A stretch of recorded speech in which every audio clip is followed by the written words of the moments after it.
ভাই আমাকে আর কিক দিও না, আমি তোমাদের সাথে আর গেম প্লে করতে চাই না। তবে আমাকে 2 থেকে 3টা মিনিট দাও, আমি কিছু কথা বলে যেতে চাই।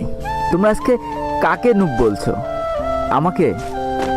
তাহলে তোমরা হয়তো ভুলেই গিয়েছো যে তোমরা যেদিন প্রথম এই গেমটা ইনস্টল করেছিলে সেদিনও তোমাদের লেভেল কিন্তু অন ছিল, আর সেদিনও তোমরা আমার মতোই সাদা জামা আর এই কালো প্যান্টটা পরেছিলে। সেদিনও তোমাদের কাছে কোনো গান স্কিন আর কোনো ইমোট ছিল না।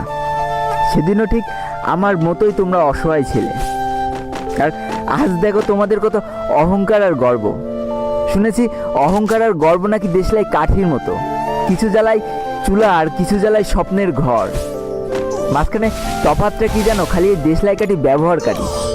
জানো তো আমি না তোমাদের মতো 10-12টা করে কি করতে পারবো না। তবে আমার সব থেকে পছন্দের গানটা পেলেও না আমি তাড়াতাড়ি তোমাদের ডেকে দিয়ে দিই। তুমি যখন নকডাউন হয়ে যাও আর তোমার বাকি টিমমেটগুলো যখন কিল নেওয়ায় ব্যস্ত না, আমি ঠিকই তোমাকে তখন হিল দিতে চলে যাই, কারণ আমি তো নুব।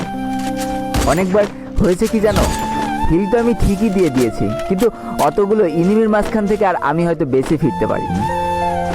তাতেও আমার কত আনন্দ যে আমি আমার পুরো টিমমেটটাকে তো হিল দিয়ে দিলাম, সে তো বেঁচে আছে, সে একাই খেলে দেবে।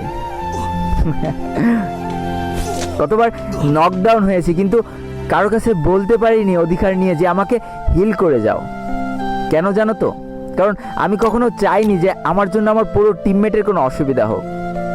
চুপ করে দেখে যেতাম যে আমার লাল এইচপিগুলো আস্তে আস্তে কমে যাচ্ছে আর আমি মারা যাচ্ছি, কিন্তু তবু আমার বলার সাহস ছিল না যে আমাকে হিল করে যাও।